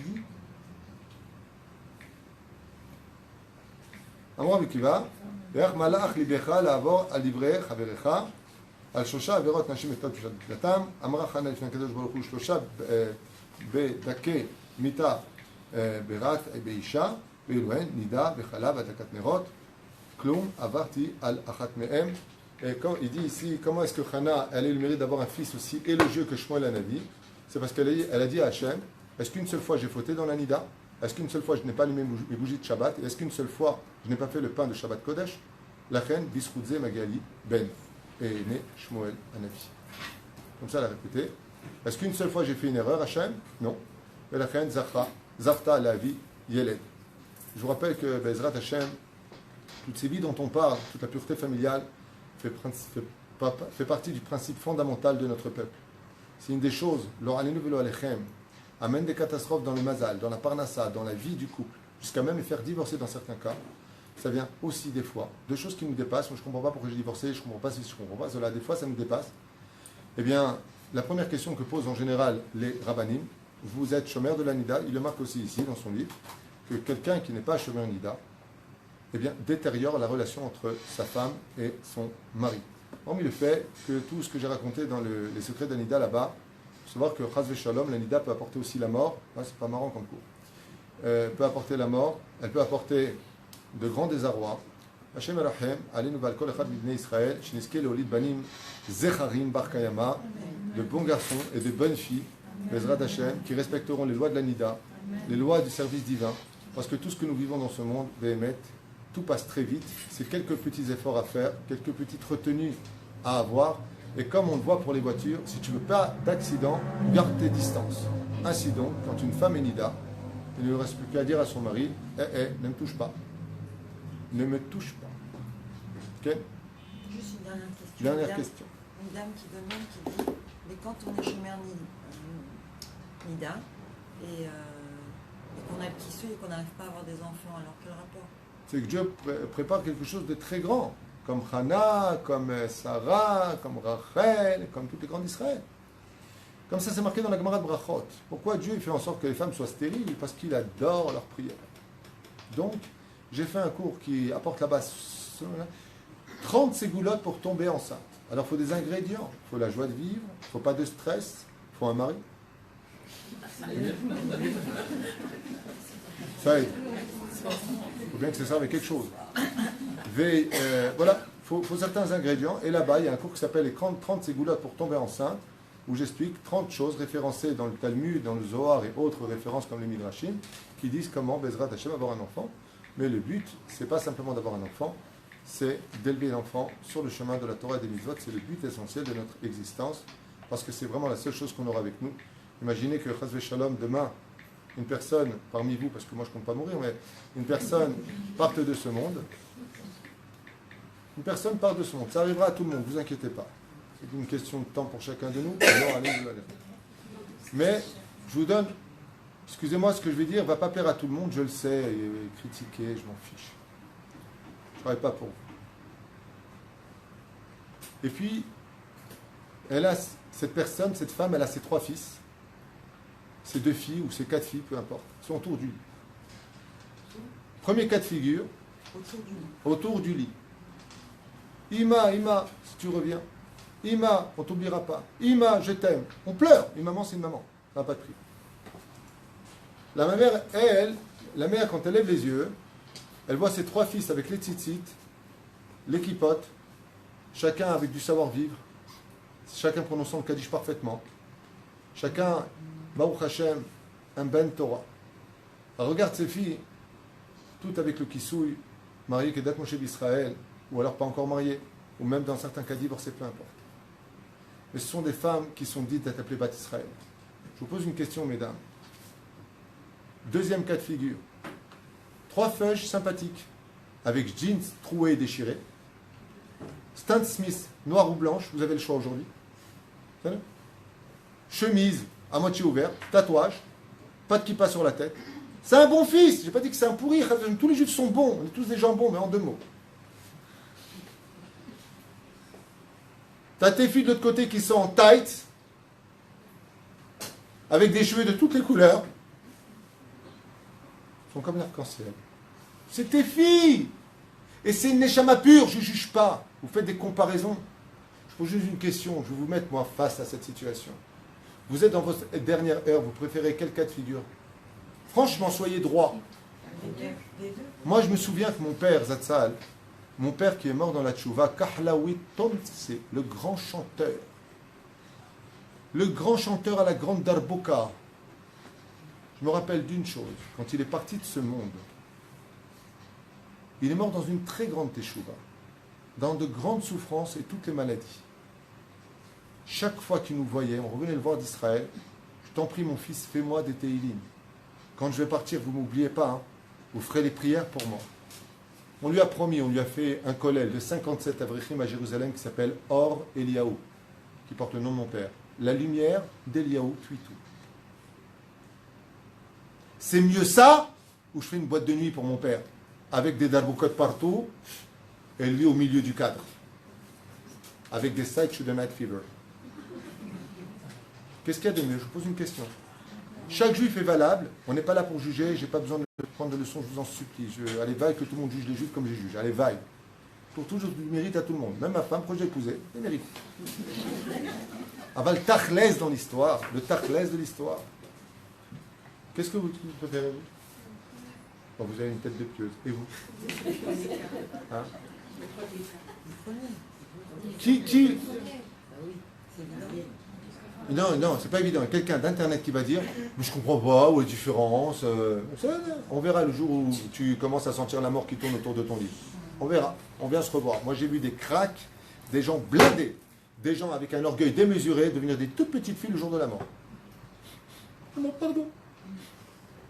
Et même une femme dans un hôpital, on m'a raconté à Beersheba, avant de mourir, elle s'est mise à hurler, une femme qui venait dans notre communauté, on m'a raconté ça, j'étais choqué. J'ai oublié son nom, comment ça s'appelait? Ouais. J'ai oublié son nom. Je me pardonne, et qu'elle me pardonne aussi. Elle faisait des peintures. Ah, la pauvre, ouais, ben d'accord, mais c'est quoi son nom? Vous avez tous oublié son nom. Donc c'est du joli pour des copines. Alors, Sylviana, exactement. Cette femme, avant de partir, c'était Mkouha, hein, attention, tu dis un mot, voilà, Mawashigeri. Hein. Quand elle est partie de ce monde à l'hôpital, elle s'est mise à hurler dans la chambre. Elle a ameuté toutes les infirmières. Et qu'est-ce qu'elle leur a dit à toutes avec des larmes? Est-ce que je vous ai manqué de respect? Est-ce que je dois quelqu'un pardon quelque part? Chaque personne qui rentrait, est-ce que je te dois quelque chose? Je te demande pardon. Ne m'oubliez pas. Ne m'oubliez pas. Faites des télim. Ne m'oubliez pas. Ne m'oubliez pas. D'accord.